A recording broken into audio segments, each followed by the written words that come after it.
Hello friends, welcome to Srinika Tamil kitchen. இன்றைக்கி நம்ம சேனலில் குயிக்காக இட்லி தோசைக்கெலாம் சாப்பிட்ற மாதிரியான ஒரு சாம்பார் ரெசிபி தான் பார்க்க போகிறோம். சேலம் ஈரோடு சைட்லலாம் இந்த மெத்தடில் தான் அடிக்கடி சாம்பார் வைப்பாங்க. இப்போ எப்படி செய்கிறதுன்னு பார்க்கலாம். சாம்பார் பண்ணுறதுக்கு ஃபஸ்ட்டு நம்ம ஒரு தேங்காய் பேஸ்ட் ரெடி பண்ணிக்கலாம். அதுக்கு ஒரு மிக்ஸி ஜாரில் அரை கப் அளவுக்கு திருவண்ண தேங்காய் சேர்த்துட்டு அதே கப்பில் அரை கப் அளவுக்கு பொட்டுக்கடலை சேர்த்துட்டு 1/4 டீஸ்பூன் அளவுக்கு சோம்பு, 2 கிராம்பு, 1/2 இன்ச்சு சைஸில் ஒரு 2 பீஸ் அளவுக்கு பட்டை சேர்த்துட்டு இது கூடவே 2 பல் பூண்டு, ஒரு சின்ன பீஸ் இஞ்சி, காரத்துக்காக 4 வரமிளகாய் சேர்த்துக்கலாம். வரமிளகாயை உங்கள் காரத்துக்கு தகுந்த மாதிரி அட்ஜஸ்ட் பண்ணிக்கோங்க. இப்போ இது கூடவே 2 பெரிய சைஸ் தக்காளியை இந்த மாதிரி ஒன்றும் பாதியமாக கட் பண்ணி சேர்த்துட்டு கூடவே வாசனைக்காக ஒரு கொத்தளவு கருவேப்பிலை சேர்த்துட்டு கொஞ்சமாக தண்ணி விட்டுட்டு இது நல்லா நைஸான பேஸ்ட்டாக அரைச்சி எடுத்துகிட்டு வந்துக்கலாம். பாருங்கள், இந்தளவு திக்காக நைஸாக இருக்கணும்.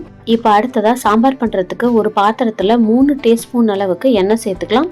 எண்ணெய் நல்லா சூடானதும் தாளிப்புக்காக 1/2 டீஸ்பூன் அளவுக்கு கடுகு சேர்த்துட்டு 1/2 டீஸ்பூன் அளவுக்கு கடலைப்பருப்பு, உளுத்தம்பருப்பு சேர்த்துட்டு இது கூடவே வாசனைக்காக 1/4 டீஸ்பூன் அளவுக்கு சோம்பு, ஒரு கொத்து அளவுக்கு கருவேப்பிலை சேர்த்துட்டு ஒரே ஒரு பெரிய வெங்காயத்தை இந்த மாதிரி பொடி பொடியாக கட் பண்ணி சேர்த்துக்கலாம். இந்த சாம்பாருக்கு வெங்காயம் அதிகம் தேவைப்படாது. பெரிய வெங்காயமாக இருந்தால் 1/2 வெங்காயம் சேர்த்துக்கோங்க போதும். இப்போ இது கூடவே ஒரு வரமிளகாயை 2 கிள்ளி சேர்த்துட்டு இது எல்லாத்தையும் நல்லா ஒரு டைம் மிக்ஸ் பண்ணி விட்டுறலாம். வெங்காயம் ரொம்ப கோல்டன் கலரில் வர தேவையில்லை. லைட்டாக கண்ணாடி பதம் வந்து அதோட பச்சை வாசனை போனாலே போதும். இப்போ இது கூடவே ஒரு அரை தக்காளியை இந்த மாதிரி பொடியை கட் பண்ணி சேர்த்துட்டு அதையும் நல்லா மிக்ஸ் பண்ணி விட்டுறலாம். நீங்கள் அரைக்கும் போதே தக்காளி நிறையா சேர்த்து அரைச்சிருக்கீங்க அப்படின்னா இந்த ஸ்டெப்பை அப்படியே ஸ்கிப் பண்ணிக்கலாம். இப்போ இது எல்லாத்தையுமே நல்லா ஒரு டைம் மிக்ஸ் பண்ணி விட்டுறலாம். தக்காளி ரொம்ப வதங்க தேவையில்லை, லைட்டாக மிக்ஸ் பண்ணி விட்டாலே போதும். இப்போ இது கூடவே நம்ம அரைச்சி எடுத்து வச்சுருக்க தேங்காய் பேஸ்ட்டாக நல்லா தண்ணி கலந்து சேர்த்துக்கலாம். நீங்கள் எந்த அளவுக்கு தேங்காய் பேஸ்ட் வருதோ அதில் 2 மடங்கு அளவுக்கு தண்ணி சேர்த்துக்கோங்க. நம்ம பொட்டுக்கடலை சேர்த்துருக்கனால இது ரொம்ப சீக்கிரமாகவே கெட்டி ஆகிடும். அதனால் நிறையா தண்ணி மிக்ஸ் பண்ணிக்கோங்க. இப்போ இது கூடவே தேவையான உப்பு சேர்த்துட்டு நல்லா ஒரு டைம் மிக்ஸ் பண்ணி விட்டுறலாம்.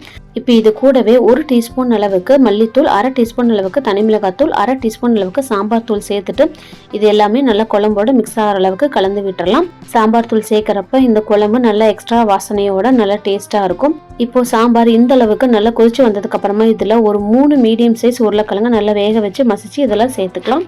வெறும் உருளைக்கிழங்கு மட்டும்தான் இதில் நான் வேக வச்சு சேர்த்துருக்கேன். இது கூட வேறு எந்த பொருளும் சேர்க்கலை. உருளைக்கிழங்கு சேர்க்குறப்ப இந்த சாம்பாரோட ஃப்ளேவர் இன்னுமே டிஃப்ரெண்ட்டாக நல்லா டேஸ்ட்டாக இருக்கும். உருளைக்கிழங்கு சேர்க்குறப்ப சாம்பார் இன்னும் கொஞ்சமே திக்காகும். அதனால இன்னும் கொஞ்சம் தண்ணி சேர்த்துட்டு அடுப்பை மீடியம் ஃப்ளேமில் வச்சுட்டு ஒரு 5 நிமிஷம் இதை நல்லா கொதிக்க வச்சுக்கலாம். அதுலேயே பொட்டுக்கடலையோட பச்சை வாசனை எல்லாமே போயிடும். இந்த மாதிரி நல்லா திக்காகி வந்ததும் ஒரு கை நிறைய கொத்தமல்லியை இதில் நல்லா பொடி பொடியாக கட் பண்ணி சேர்த்துட்டு நல்லா ஒரு டைம் கலந்து விட்டுருங்க. அவ்வளோதான். இந்த சிம்பிளான இட்லி சாம்பார் ரெசிபியை உங்கள் வீட்லேயே கண்டிப்பாக ட்ரை பண்ணி பாருங்கள். இந்த சாம்பார் இட்லி, தோசை, சப்பாத்தி, பூரி எல்லாத்துக்கூடயும் ரொம்பவே பக்காவான காம்பினேஷனாக இருக்கும். இந்த ரெசிபியை கண்டிப்பாக உங்கள் வீட்லேயே ட்ரை பண்ணி பாருங்கள். நம்ம சேனல்லே நிறைய இட்லி, தோசை, சைடிஷ் ரெசிபிஸ் போட்டிருக்கோம். அதோட லிங்க்கும் டிஸ்கிரிப்ஷனில் தரேன், மறக்காமல் செக் பண்ணி பாருங்கள். நம்மளோட ஃபியூச்சர் வீடியோஸ் எல்லாமே பார்க்கணும் அப்படின்னா நம்ம சேனலை மறக்காமல் சப்ஸ்கிரைப் பண்ணி ஹைப் பண்ணிவிட்டு லைக் பண்ணி ஷேர் பண்ணுங்கள். தேங்க்யூ.